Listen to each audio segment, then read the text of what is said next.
Hey, Assalamualaikum guys. Welcome to MFA Group Live today. And tonight, I'm privileged and honored to actually host this program. It's one-off special about 5 tips managing businesses during crisis. So, without further ado, I'm gonna welcome my guest tonight, Syarif.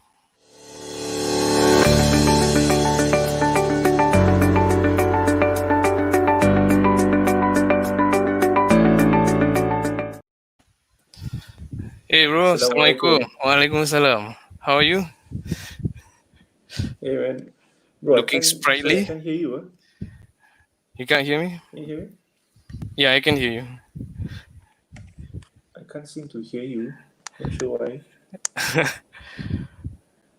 Is it okay now? Sekejap technical error all of a It's sudden. okay. Can you hear me now? Do you mute me there? No. I didn't No, meet you. Yeah. I really can't hear you. Try again. Yeah, I can hear you. You can hear me? I can hear you. Okay. Yeah. Okay, now okay already. Okay.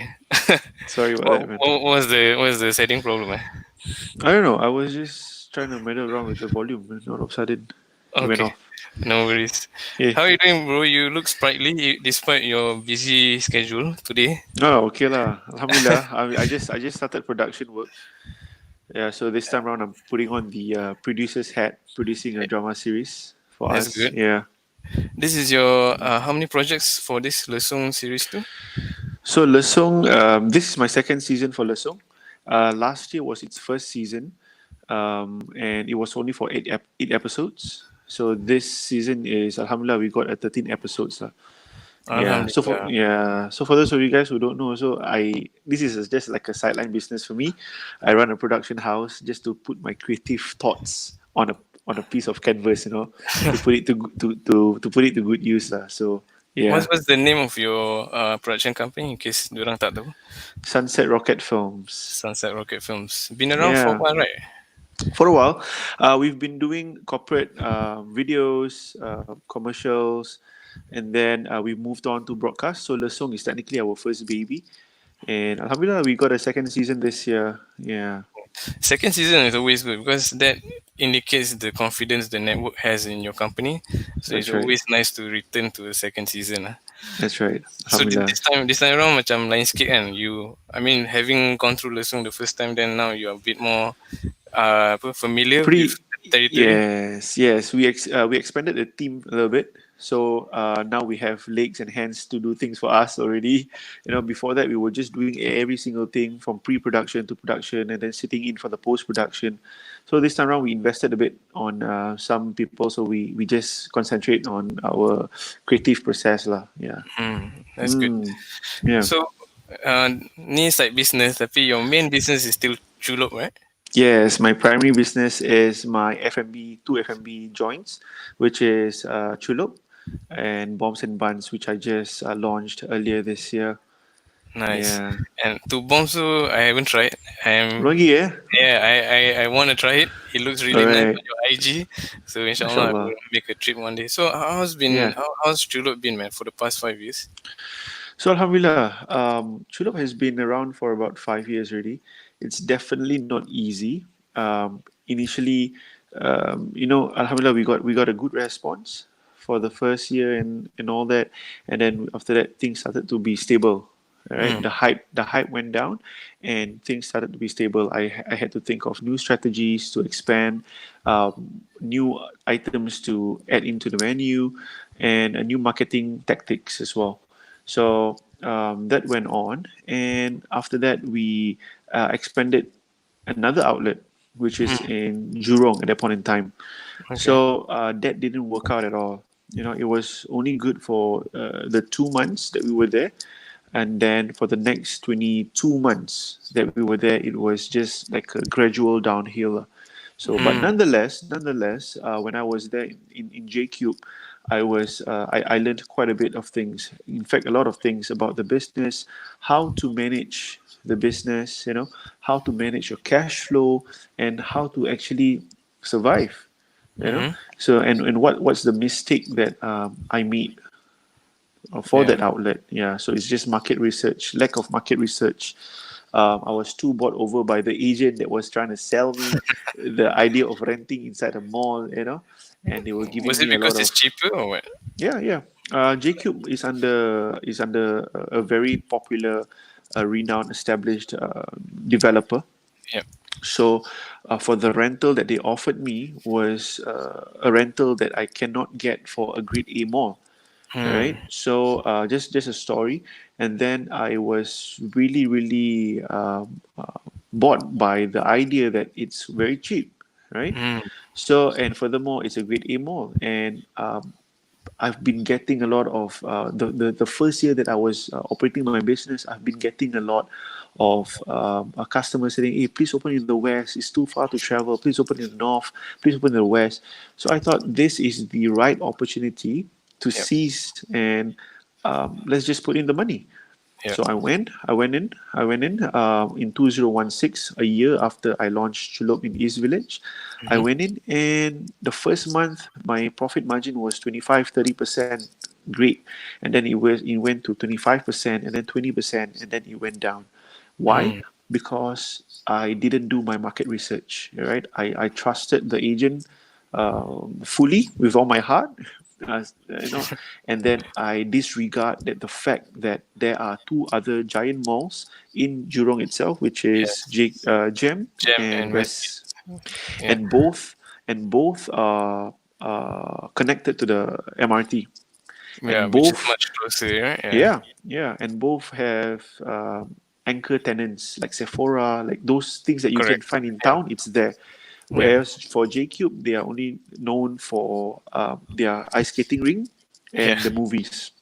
So that itself shows that those who go there does not have much spending power. I see a lot of students, youngsters, and whatnot. So they don't It's have always been spending. like that, bro. Like during my secondary school time, I was from Mm, Commonwealth, so that is considered kita punya hangout spot lah. Our hangout spot banyak abing my island, there and the you go, second bro. floor ada arcade, right? So Yeah, it's there always you been go. like that teen mall lah. Mm, That place, yeah. that's right. So that's that. So I lost money there, but I learned a lot, man. I learned a lot about the disadvantage about growing organically, Mm-hmm. all right, versus growing exponentially in the context of Singapore, where the market is really, really, really saturated, and the Mm-hmm. demand is a little bit different from other parts of the world. Yeah, Mm. so I discovered a lot of things, self-taught. Yeah, alhamdulillah. How can you tell when is a right time to grow organically, and when is it too rush to like expand? Now you see, there are two types of growth, right? Organic growth and exponential growth. So organic growth is a slow growth, but in hopes for it to be a steady growth. Okay, so for example, I open up in 2015. I made a lot of profit or whatever. I get it. I have a lot of cash on me. In 2 years, I open up another outlet, and Mm. then I collect cash. After that, in another 2 years, I open up another outlet, or another 3 years, or whatever. So that is organic. It's very slow. Yeah. Whereas exponential, you have an investor coming in. I really trust your brand. Um, if I give you $2 million, what are you gonna do with that money? Oh, Mm. I'm gonna open 20 outlets, man, all at MRT stations. I'm gonna have a central kitchen. I'm gonna open up my business for franchisees and everything like that. 20 outlets, cool, cool. 3 outlets, 4 outlets don't make money. Another 17 outlets can cover my Yeah. 3 outlets Law that's of making a averages. loss. Yeah. Yeah. So that's exponential. And Yeah. then exponential, be it plays in the psychological mind of consumers, whereby when they see your brand everywhere in MRT stations, whatever, wow, this brand is established. Padahal, I just launched my brand for a good 2 months. For all Yeah. you know, oh, I see it in Orchard on the weekends. Yeah, I go back to Bedok. It's a Bedok Mall. You know, so a Yeah. perfect example is like Encik Tan. Correct. All of a sudden, you see Encik Tan anywhere and Yeah. everywhere. And what are they selling? They are selling economical food, but Yeah. their brand positioning and their growth is very fast that consumers are forced to believe that wow, They're this successful. brand, yeah, successful, Yeah. so that is how it is. And alhamdulillah, I think you all know Crave Nasi Lemak, Mm-hmm. right? So they are growing exponentially, so this it boils down to your product, all right? Mm. If your product is staple, I choose to believe in Singapore, staple product meaning essential food, essential food that you need to survive on a daily will is made for this exponential growth path. Mm. Yeah, because people need your food and everything like that. So it's a different approach to different business models and to different products. Because we cater to different target audience Correct. and all that. Yeah. So yeah. You happen to mention to me Mm. during one of our previous video punya recording that Mm. someone did approach you to Yeah. invest in your company, right? And but Yeah. then it didn't turn out, or you turn it down, or something like that. So there were a couple of before this big fish came about. All right, there were other franchisees, interested franchisees, who came and wrote me emails, and we all met, wanted to open in Brunei. So this guy franchised KFC and Mary Brown, if I'm not wrong, into Brunei. All right, and then he approached me and everything, and I didn't he wanted I wanted I proposed him a certain sum and a certain package plan. He Mm-hmm. wanted something else, so I didn't want to budge, because I feel the return is not that great. And then I passed that on, and then another franchisee came, wanted to franchise, but I wasn't ready to support. All right, it's a totally different approach for franchisees. You must be able to support your franchisees if Mm. you want to franchise your product. You cannot just take the money and just leave them like that, because at the Yeah. end of the day, it's your brand. Yeah. Yeah, so you want to ensure that across the world, your brand consistency and your brand the consistency in your brand positioning is still there. Yeah. Yeah, so I yeah. That was one of the issues I watched before regarding the Subway franchising in the States, Mm, whereby there's a lot of, I mean, Subway, you know that they were as ubiquitous as Starbucks, but mm, then Subway as a whole was doing very badly in sales, and they were wondering why. And at the same time, they were having this scandal whereby the franchisees were forced to pay a huge sum of like fees and the payments, and there's a lot of complaints. So in the end, yeah, the main office had to pay out like a class action lawsuit or something like that. Rabak ah. yeah. No surprise. So. Yeah, so you must be able to manage and not be too blinded by the franchise fee of $250,000 or $300,000. So it's Mm, franchise is it's the basic model is a franchise fee and then a sum of royalty. Right, yeah. so franchise fee kira kan macam duit salam. So duit salam is like I come to you, aku nak beli your brand. How much is your brand? Okay, my brand cost you $300,000. With $300,000, I will give you the SOPs. I will get my staff to train you for the next 6 months and whatnot and everything like that. And then Mm, on top of that, for as long as you are running my franchise, I'll get a 3% royalty every year over your gross profit. Yeah, mm, so that's okay. that. And then on top of that, dorang punya market apa dia orang punya renovation and rental is all backed by your franchisee. So they Mm, are already spending a lot of money because they trust in your brand. yep. you know so if you don't fulfill, if you just want to take their money and not fulfill and not help them to uphold your brand name, Yeah. then that's just not being a responsible franchiser. You get me? No? Your brand also Yeah, will suffer, right? of Eventually. course, Yeah. of course. Yeah. So, misalnya kata there's some viewers out there now who are actually like Hmm. watching, and dorang some wealthy investors yang keen to do some franchising. Yeah. Maybe you can tell them a bit about what qualifies a franchisee. Like, do you need certain papers, or what do you need to approach a person to franchise? I just I just need dedication and perseverance, man. That's all I need. I don't really look into the money, but the brand comes first, the product comes first. I know, of course, you want to make money out of an established company, or you just want to have a piece of that cheese, a piece of that Mhm. pie. But uh, it goes a long way. It's not just about you know paying and then earning after that. Mm. You gotta be a responsible franchisee. If you watch the founder, Yeah, the Michael story Keaton. about Yep. Michael Keaton, right? Ray Yep. Kroc, the story about McDonald's. It you see the different franchisees that Ray Kroc got for Yep. McDonald's, versus the wealthier ones and the one who is really hungry Yep. for a successful franchise. Yep. So yeah, that's what I need. Somebody with values and principles.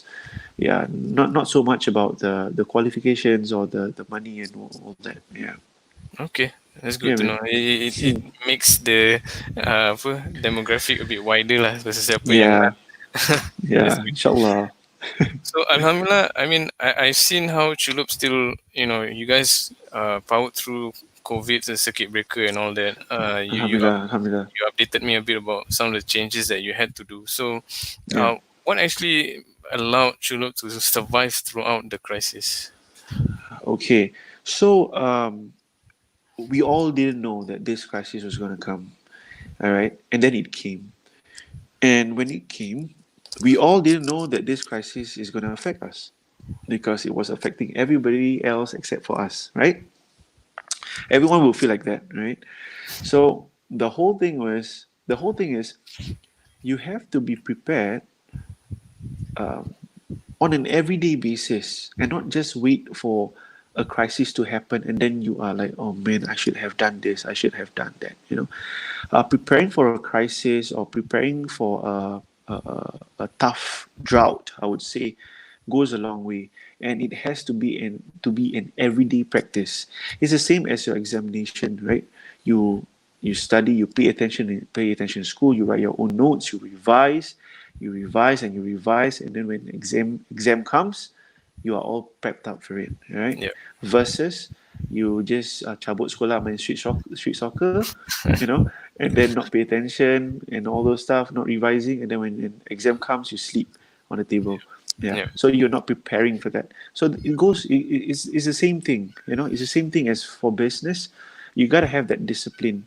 All right. When I talk about discipline, the discipline in managing your cash flow, the discipline in managing your net profit. What do you do with that money? Do you just enjoy that money entirely, or do you save some for your reserves, or do you save some for your working capital, and then the dividend, you enjoy it as a token? So that is what I have been practicing ever since I opened up Chulop 2015, right? And then 5 years came, and COVID happened, and I was doing all right until the heightened measures on the 21st of April. mm-hmm. All right, the heightened measures was introduced on the 21st of April at 3 p.m. And the news was we had to cease operation at 2359 that same day. Wow. For how long? Initially, they said for 2 weeks till 2nd of May. After that, 1 week before 2nd of May, oh, we have to extend till the 12th of May. So that's like almost a month, three Yep. weeks, right? So I had to pull my brake lah, right? So before I go there, let's just take it back to where I talked about being disciplined about your cash flow and whatnot, because I feel that this is a very, very beneficial tip Mm. for especially small businesses out there, all right? And especially home-based businesses, because I have quite a number of friends, or neighbors, ex-neighbors, who ask me like, what do I do? How do I pay myself as a business owner? Am I a self-employed, or what do I do with this money I have? Is it all for me? So what I can suggest is your revenue, your total monthly revenue, has to include your own director's fee. All right. So we call your salary the employer's salary a director's cut. So, for example, your director's cut is $3,000. So that $3,000 is included in your overheads. All right. So Okay. the $3,000 is inclusive in your overheads. So, for example, your overheads is $10,000, for instance. Right. Selagi you tak hit that $10,000 in that month, means you are running at a loss, Yep. right? So $10,000, if you cover $10,000, you will be covered. You will cover everything, including your director's fee.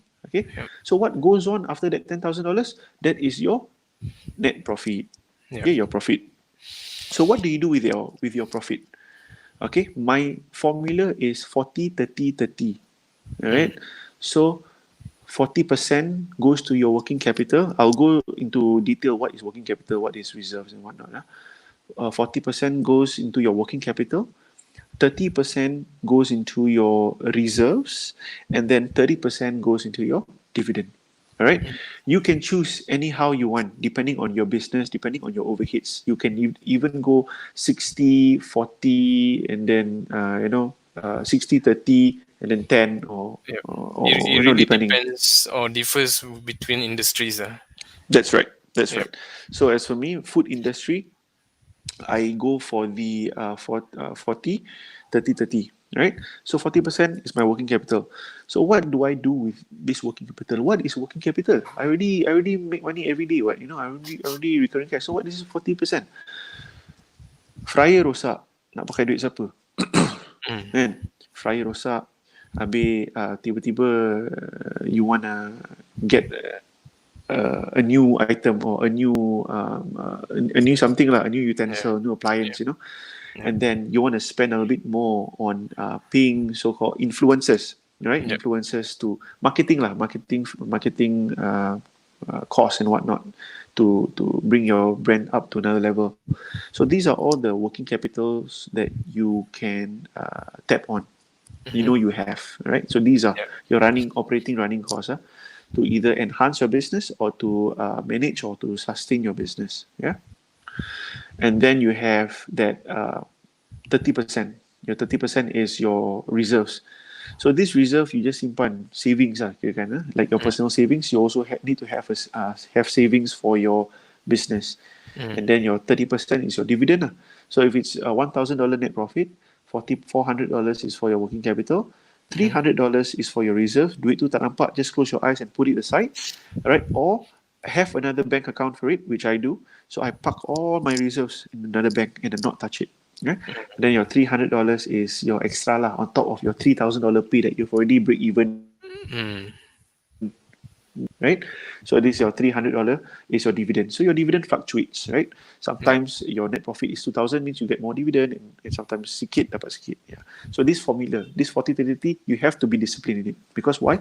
As you go along, if you are making a profit, it will build up, right? Mm. So that is how I have prepared myself ever since I started business. I don't want to believe the hype. I don't want to get too complacent with the profit I'm earning. Yuk, kita pergi holiday, those kind of stuff. Yeah. So I choose to just ikat perut. Yeah, reward yourselves, reward your staff, reward your manpower, and then just practice that lah. Yeah. Yeah. That So kind of goes along the lines of like leaders or bosses eat last, where you try to mm, reward everyone, your subordinates first, but mm, in the long run, actually, that is more beneficial to your company. correct.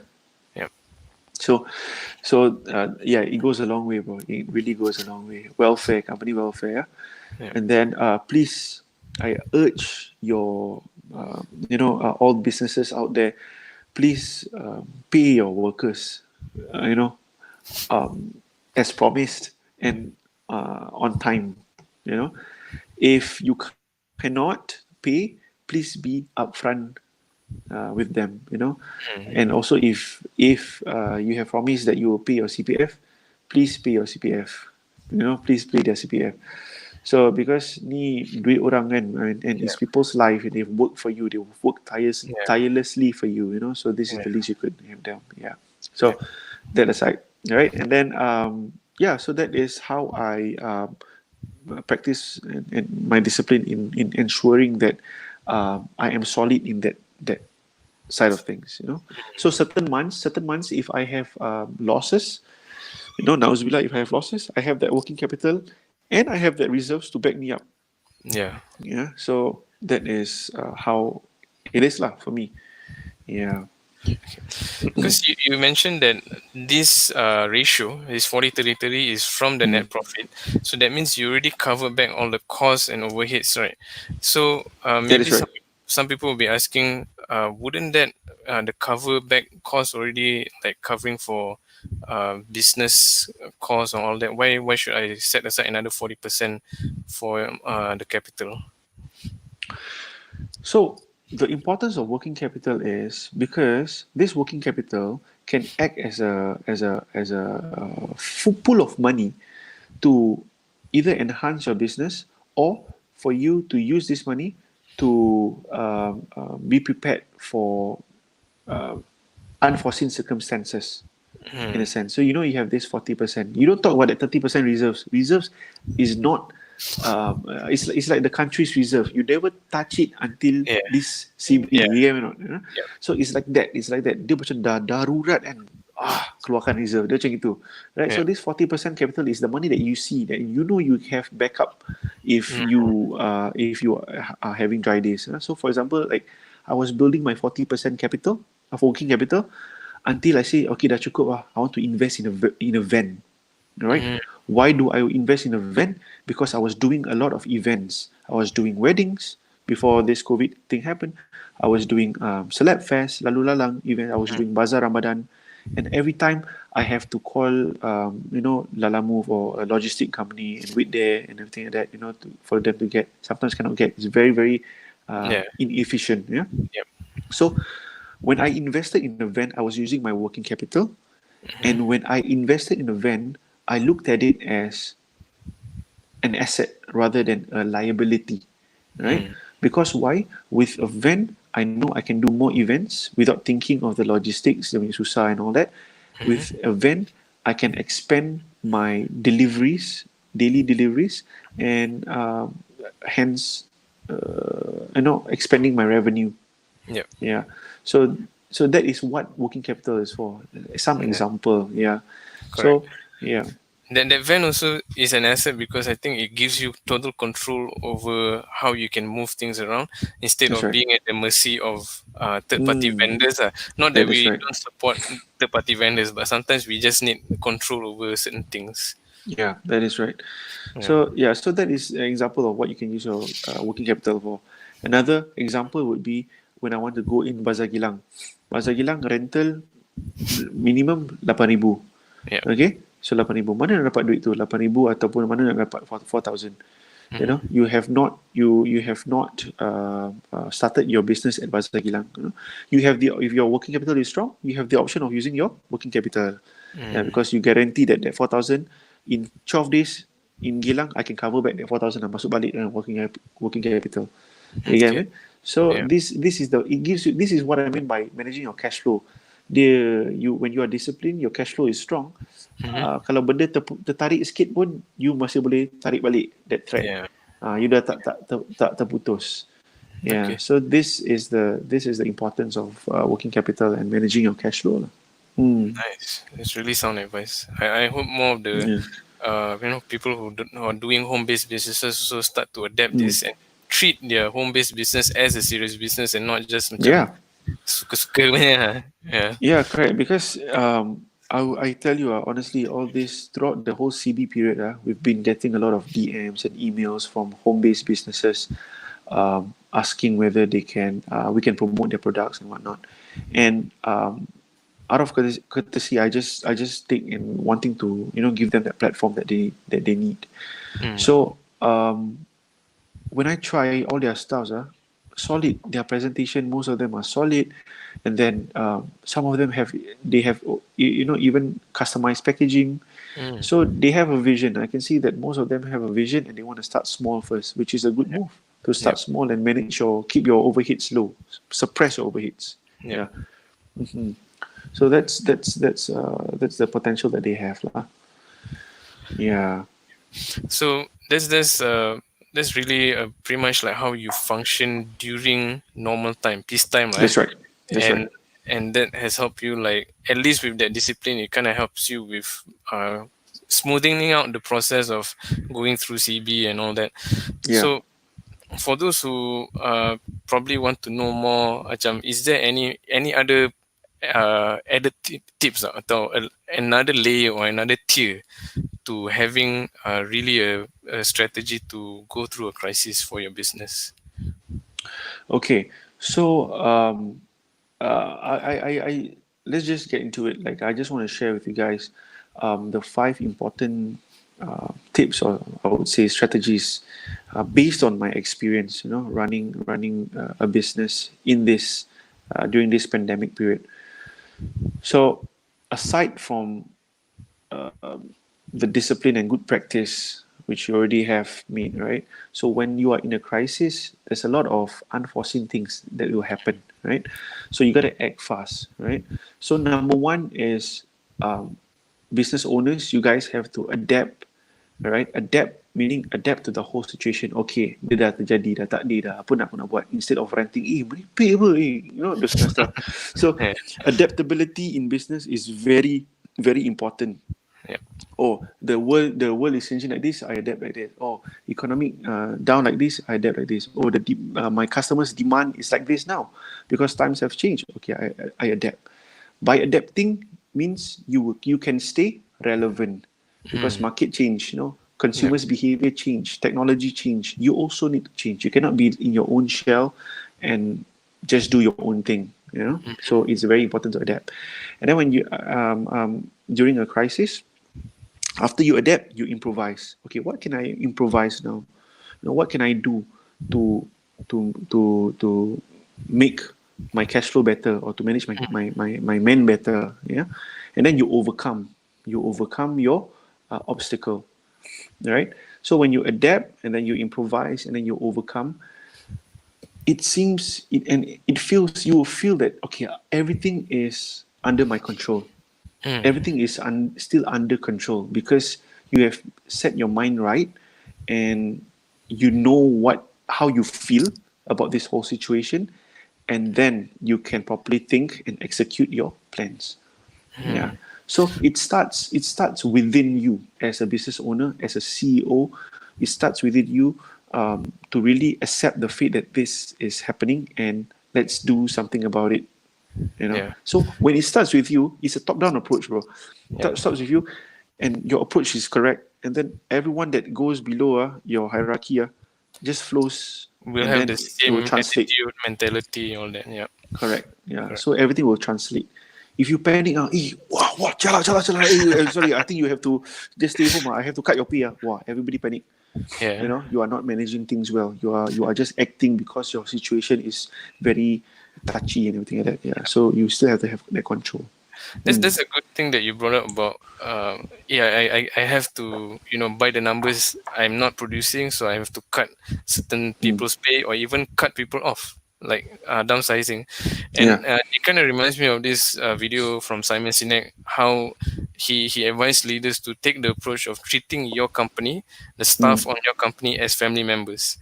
Yeah. So he gives the analogy, kalau one of your family members, if you are facing a difficulty financially, you are not gonna Mm. just apa, throw your family member out of the household. That doesn't work that way, and it shouldn't work Yep. in a company as well. Yep.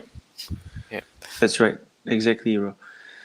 So yeah, that is my first tactic. It starts with you because you are a leader, right? So the next one would be, okay. Once you have, once you have get control of things under you, and then you outline a crisis management plan. So what is a mm, crisis management plan? So this crisis management plan is a plan that doesn't apply when it's not a crisis period lah. Period. You know what I mean? So you yeah, only apply this plan when a crisis happen. Means when things that shouldn't happen in a daily normal operation, month to month kind of operation yeah, happen, right? So you gotta figure out, okay, so what did I do managing this crisis? yeah, On the 21st of April, I sat down in my shop with my fellow conglomerates, three of them, who stood beside me, and then some of them said, "Boss, you just want to go, no? We go, just go, sayang say we just did, no. Tomorrow we got about 300 plus orders." Okay, I had 300 customers to serve on the 22nd of April, and 6 days, no lead through. So they have already paid, they have already made the order, and I had to serve them lah. If not, I have to refund them, right? If I Yeah. refund them, my cash flow rabak, bro, right? Yeah. It will be affected. So I said I took a moment by myself. East Village was already tengah kecoh. Everyone was going out at the corridor saying, "Hey, can I operate or not? Hey, can you operate or not? Hey, but I hot food what? Churros is hot food what? Snack food? Hey, can takoyaki operate or not?" It was very chaotic. So I took Yeah. a time. I took my time. I was just sitting down, and I was just thinking, okay, what can I do now? Okay, tomorrow if I operate, kena saman lagi rabak, right? My license kena gantung. No, I won't do that. So I told them, okay, never mind. After half an hour of thinking, I told them, okay, never mind. Today is our last day. We stop. Whatever we've made today, we just treat it as a wastage, or we give people who might have benefits for it, right? And then you all go home and take this time to rest.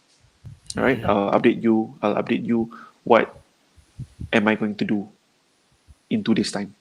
I'll update the whole group. All right. So I went back. I spent some time with my kids, and then the next morning I think it through. The first, the first thing that came to my mind is whatever cost that is running, like my rental, like my equipment rental, has to stop. All right. So it Yep. has to stop, because if not, I'll be paying and paying but not using. You know? Yep. So it's an unprecedented situation that we are facing globally, and if you have a good reputation with your landlord, you can talk to them because they are also human beings, right?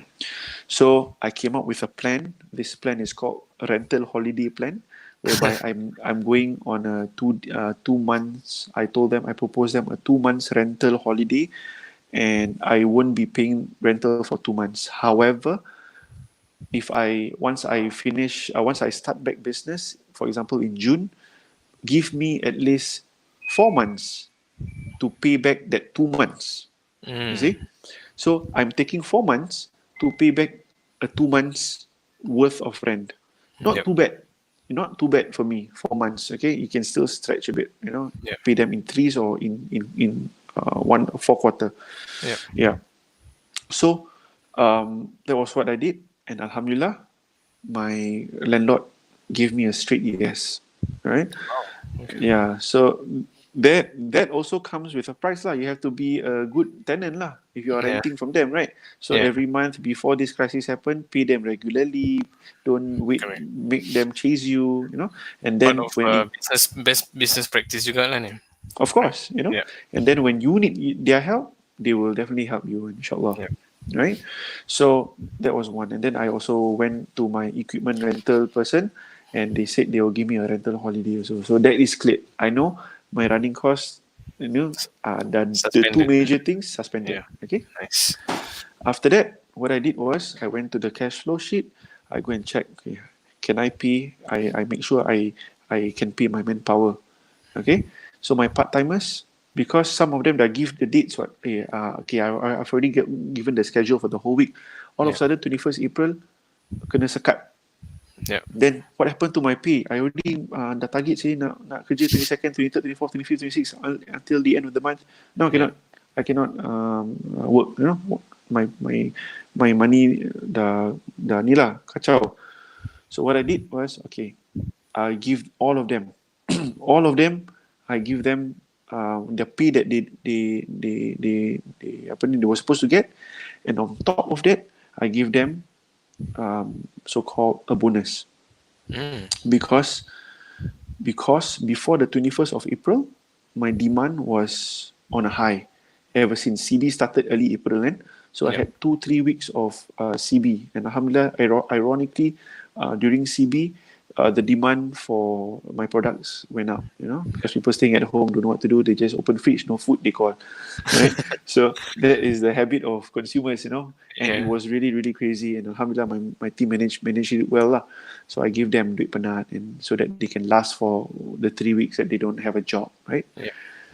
So alhamdulillah, I was able to cover all my overheads except for the rental, the two rentals that I told you about, because Yeah. I seek rental holiday.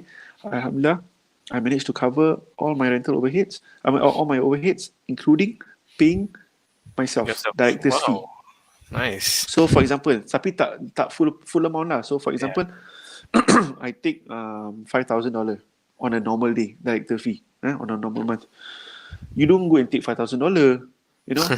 You just try to ikat perut sikit, $3,000. Take company first, workers first. You Yeah. settle them first, and then you take whatever you can. You know? So, yeah. So that was my crisis management plan. You gotta identify your crisis. What crisis are you facing? A cash flow crisis Mm. or a manpower crisis? Because a crisis can also happen on normal days. Yeah. So that was what I did. To get through this whole period of 3 weeks no cash. That's solid that you were able to come up with this plan in that 30 minutes that you said, right? Yeah, yeah, Lepas the announcement, then you just sat one corner and then macam think about it.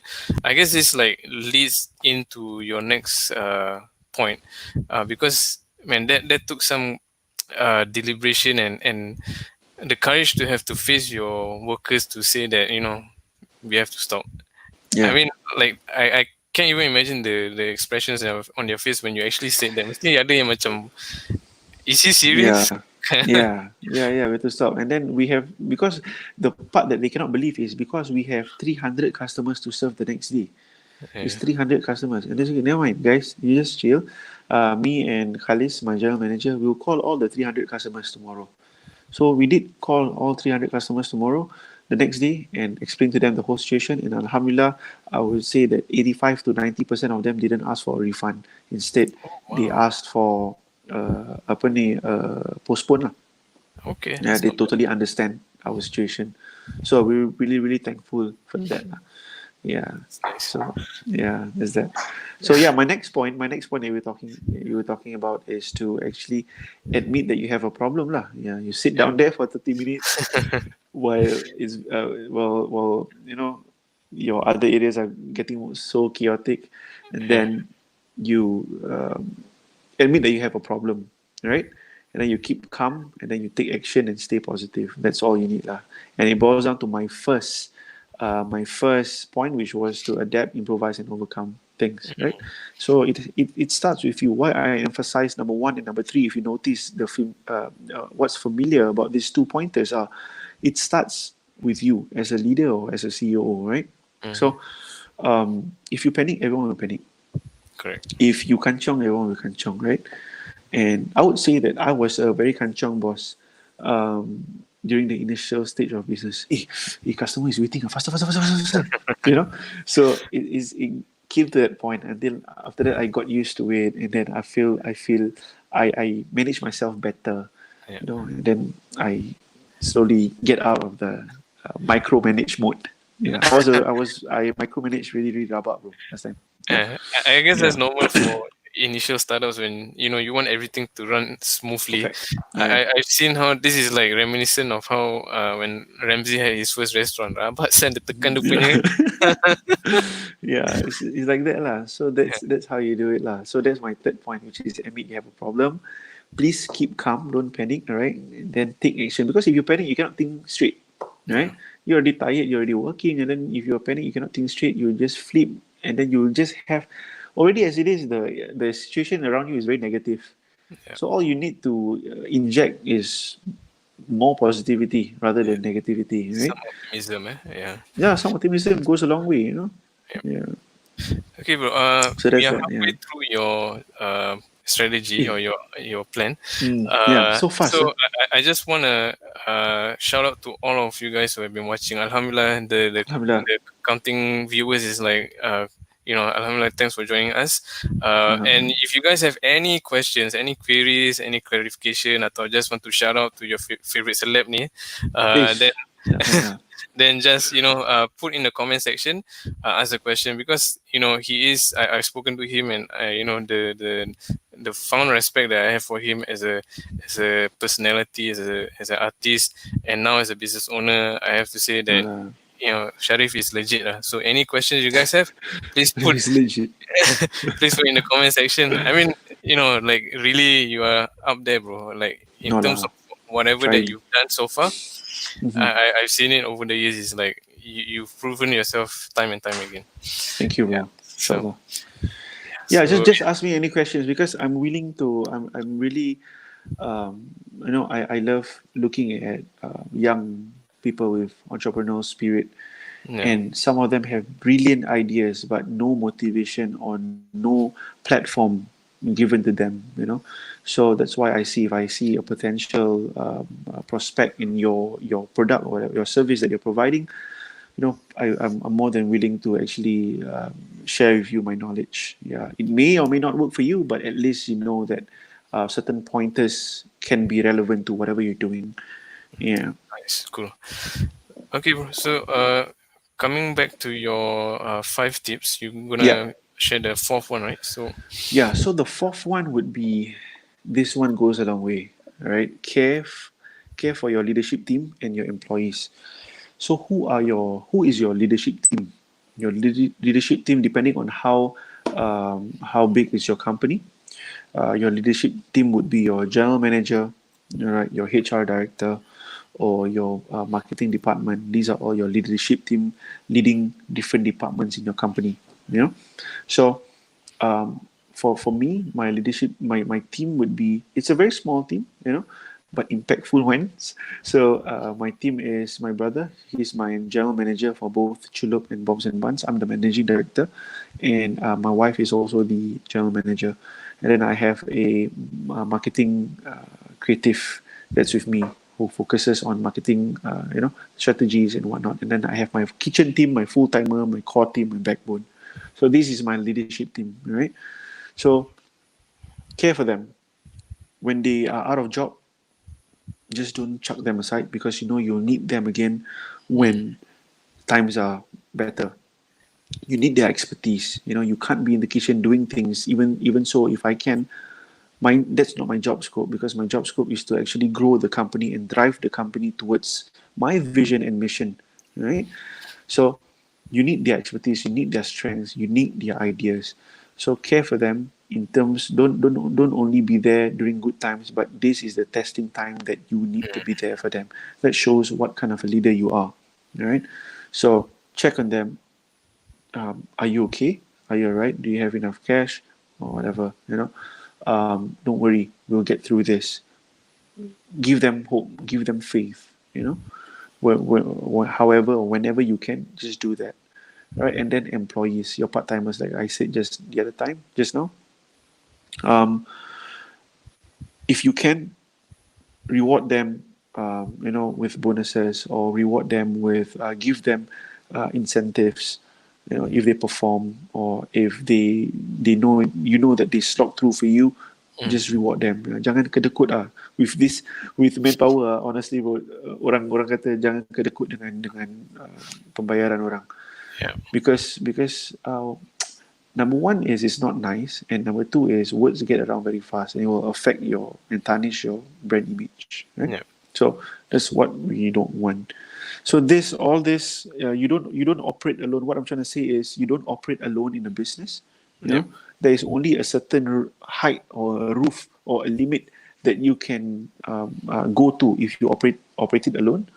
But you need these people so that you can bring them, or you can bring the whole company to greater heights. Yeah. That's true. So speaking about you mentioned that you care for them and you check up on them. Do you Hmm. actually like do weekly or daily check up macam on Zoom? You Zoom with your team throughout the CB period? Yeah. So on the third day of CB, I remember we went on Zoom, because I've never been on Zoom, and Zoom was very new to me at that point in time, right? So what's this Zoom? Oh wow, you can actually connect. You can only talk, and then you can just chat like normal. Can connect up to 20, 30 people. What is crazy, man? There are certain things that we don't need to do anymore with, now that Zoom is here. Yeah. So we checked up on each other. How are you handling the customers? I had my admin calling 30, 40 customers. Some customers understood the whole situation. Some customers didn't understand. CB period was very, very tough for my administrative side because they are the first point of contact Mm. for customers. How can I order? How can I order? Can I order? Email, WhatsApp, everything like that. I only had one person and I only have one phone. So always check on them, give them morale support. Furthermore, they're working from home, and show them that you care, lah. And you better make sure that you genuinely care, lah. You know, yeah, because sincerity goes a long way as well. Sincerity, honesty, and integrity. If you want your workers to act a certain way that you love seeing, meaning in front of you they act this way, behind of you they also act this way or even better, you better show them your honesty and then they will be loyal to you. Yeah, so what I'm looking is loyalty in my workers. I envy people or business owners who have general managers that's been with them for 30, 40 years. I look up to them because of what do you do? How much are you paid? What is your leadership tip that you have? So I always learn from them, Yeah. and yeah. That's very true. It's admirable when some people can just stay with you for a Yeah. long time. And I remember there's actually one millionaire in the States, and he had a key personnel. She is actually over 70, and she's been Oh, staying with him for 40 years. But she's not paid much, but she stays with him. And it's because say the yeah, guy is such a good guy. That's all. That's all it took. He's just being a good guy. crazy. Yeah, that's all. Some workers don't even look at the pay, Yeah. because my employer is good. I don't know where else I can find this kind of employer, where else can I find this kind of working environment. Mm. No, I don't want to adapt myself to another working environment. I just want to, yeah, stay here. So That's that's true. that. Yeah, Nice. Okay. yeah. And then so that's the fourth Yeah. tip, right? And then my fifth one is strategically position your business for a post-crisis world. So, Wow. what do I mean by that? So, in business, you must always see 3 to 6 months down the road. Right? Even though if it's very chalky or murky, it's Mm. not crystal clear. You still have to plan. You still have to have a direction of where you're going in the next 3 to 6 months. Yeah, because um, you are driving the company. You are driving the Yeah. company, and it's a road, and you need to know where the road leads you to and what obstacles are there. Right. So during the CB period, aside from doing videos with my kids, I sit down and think of what is going to happen in this new norm. What is exactly going to happen? Is it going to be is it going to be tough, or is it going to be tougher, or is this the beginning of it? Are Mm. people still going to spend money on churros which they can live without, or am I still going to get wedding live stations, or is events happening again? So I prepare myself for this. Create your strategy for the new norm, Mm. right? So So for example, I don't know what the policy is going to come out. Um, for example, you see the rising cases in the community right now again, and Yep. Melbourne has just gone down for a second lockdown. Yep. And I saw Minister Lawrence Wong say that even though we are not trying to go there, the possibilities can happen. Yep. So am I prepared for that? Am I prepared for that? And if it goes on a lockdown, how long is it going to be? Is it just going to be 2 weeks or 1 month? So check my bank, check my strategy, check my cash flow, follow up with my landlord, make sure they know about all this whole situation, and then you strategize a plan. Okay, so plan A is if things are getting better, but demand is not there because people are not spending. People go back to work already. What can I do? You know, do I bring down my cost a little bit, or do I provide free delivery so people would consider purchasing from Chulop without paying delivery fee. Mm-hmm. So it's this kind of strategies that I need to think of. Right, Yep. lay out the canvas, have a foresight or a bird's eye view of how this whole situation is going to take place, and then plan it there. You know, and when you plan, you have to think that all everything that you a decision that you make will have a chain reaction. Mm. Yeah, from you to your kitchen to your consumers, and then whether it'll work or not. If you get what I'm trying to say. So that is how you should think. You should look at things at a bigger perspective, Yeah.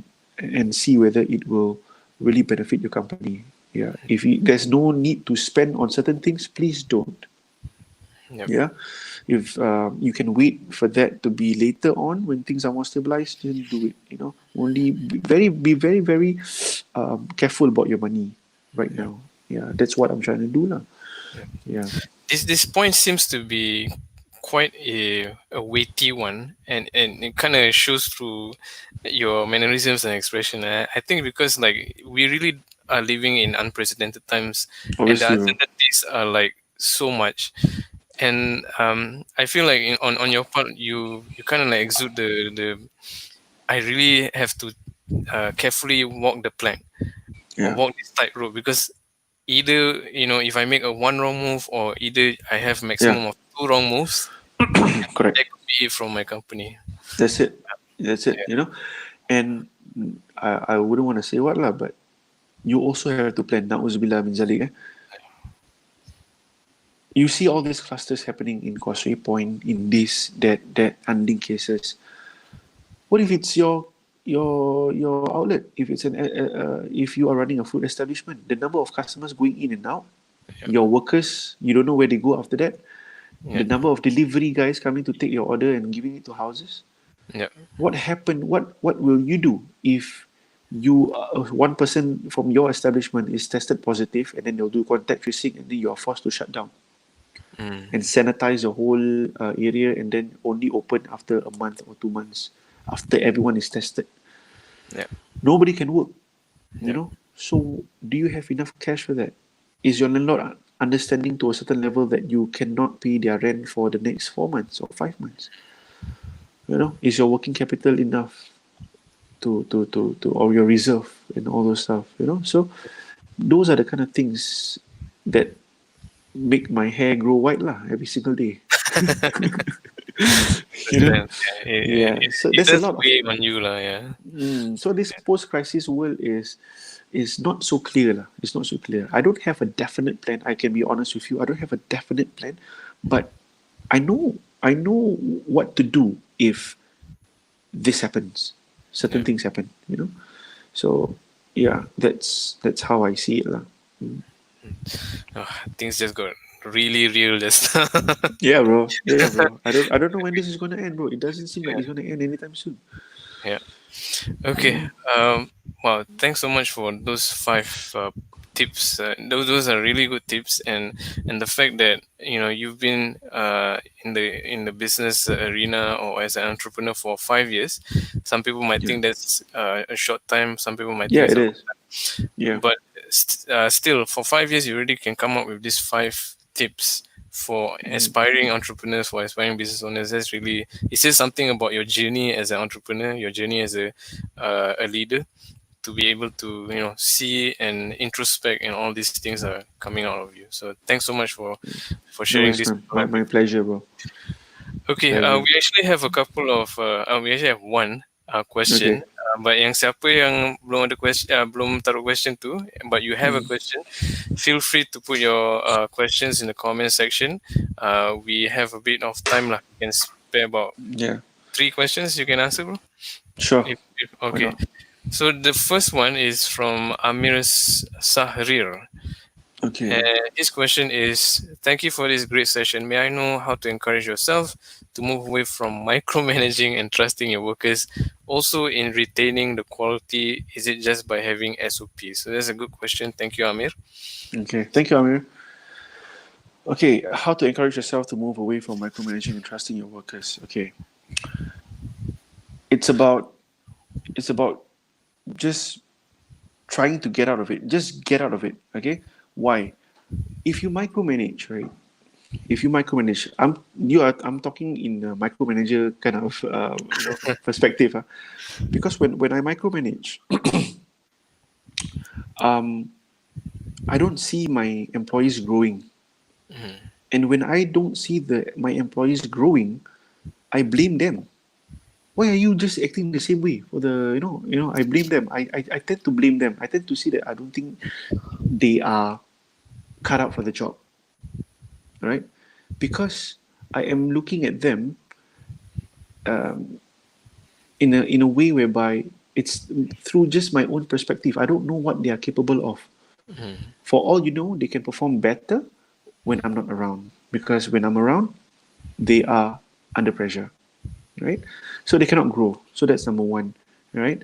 So when they can't grow, they feel that it's their job is mundane, right? And then their lifespan in your establishment will be shorter because there's no prospect, there's no progress, right? Mm-hmm. All right, so that's one. So if you don't micromanage, they can grow. Let them do mistakes. It's okay. One, two mistakes is fine.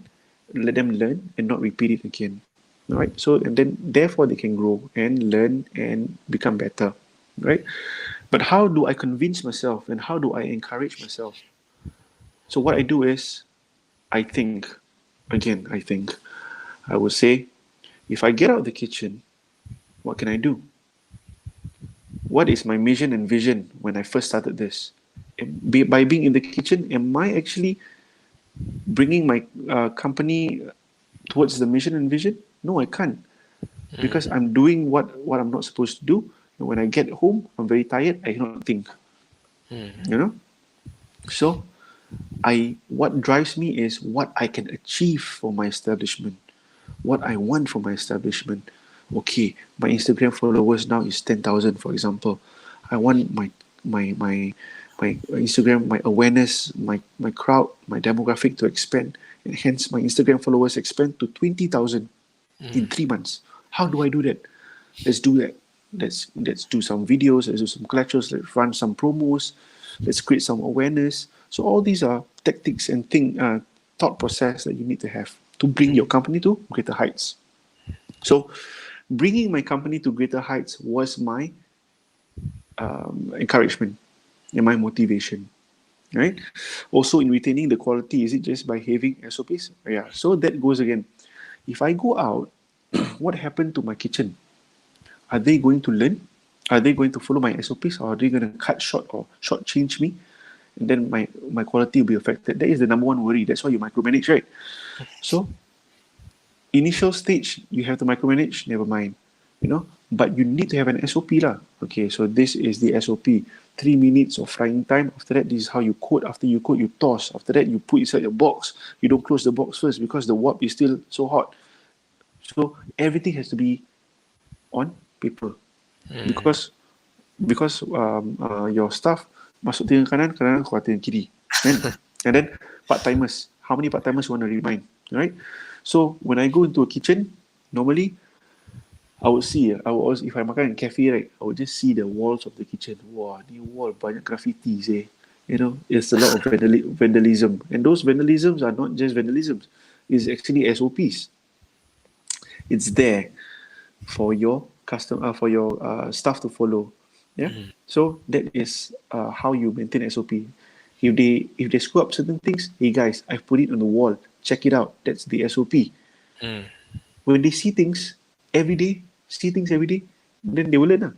And then when they learn, they will memorize, right? They will memorize, Yeah. and then sooner or later they'll get better, and your SOPs will not be a problem. So Inshallah. yeah, it's just about giving them the chance to do it and grow. Yeah.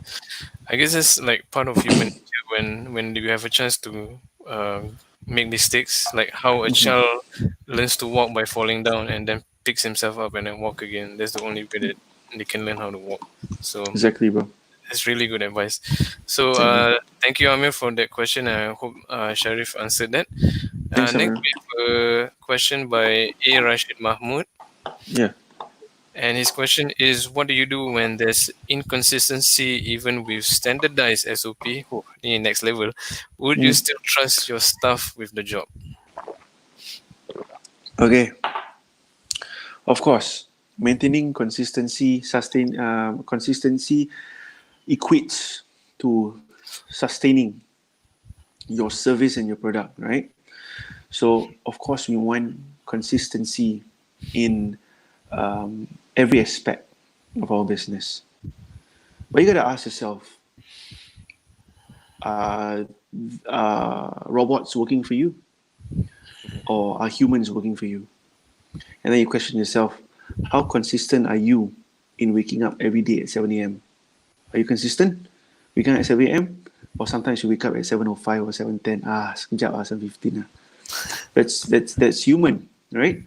So sometimes we fall short. Sometimes we really perform better than we were expected to. So this is the nature of business. And dealing with human beings is you are dealing with people, not only your customers but your workers, right? So I always feel the pressure managing people to manage people's expectation in this service line. You get what I mean? So what do you do when there's inconsistency even with standardized SOP? Number one, as a leader, you have to understand first. Don't just jump on it. Of course, it is. If you look into it, it is a mistake made from your staff lah. Because if your SOP is clearly written there, and your product is not of expected level, then something must have fall short somewhere. Right? So dig into it and then remind your staff. Would you still trust your staff with the job? Yes, I would still trust my staff with the job if it's a mistake made once or twice.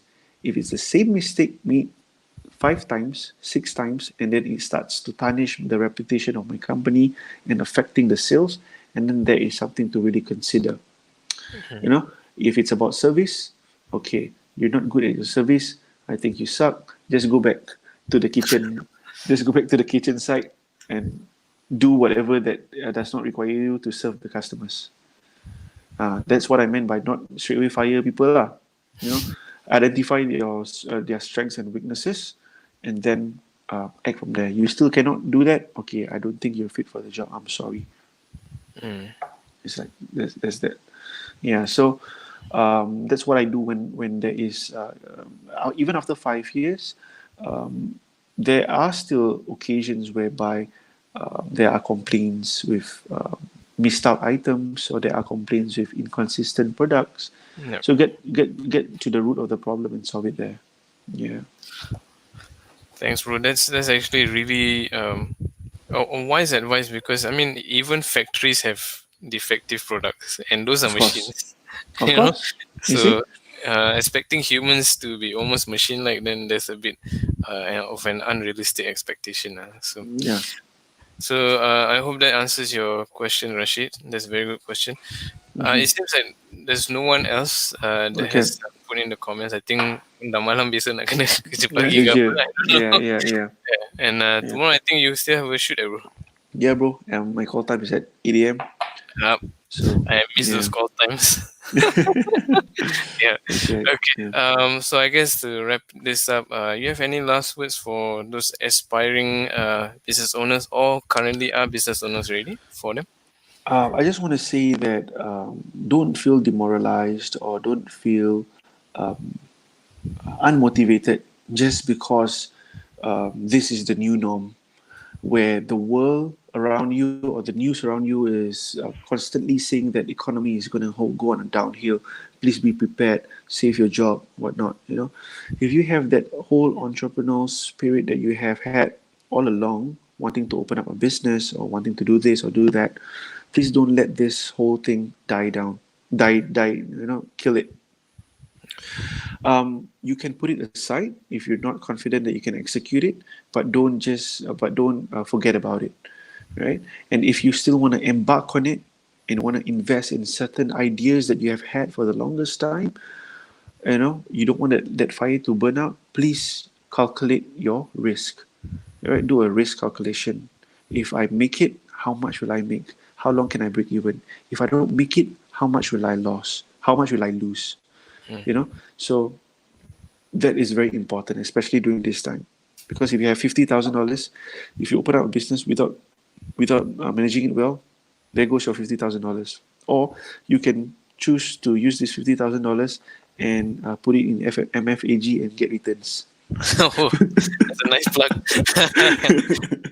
you Very know, nice. Thanks, thanks. yeah. Okay. So choose what you want to do. I think wisely, lah. Yeah, Thank you, bro. And I no hope that worries. whatever that you've shared today, tonight has been informative and beneficial for everyone Yeah, who's watched. Thank you so much, guys, for joining us, and thank you, Sharif, for gracing us with your my pleasure. presence. All Thank you right. so much, Adi. So, you're welcome. We're out. Good night. Thank you. Good night, guys. Bye bye.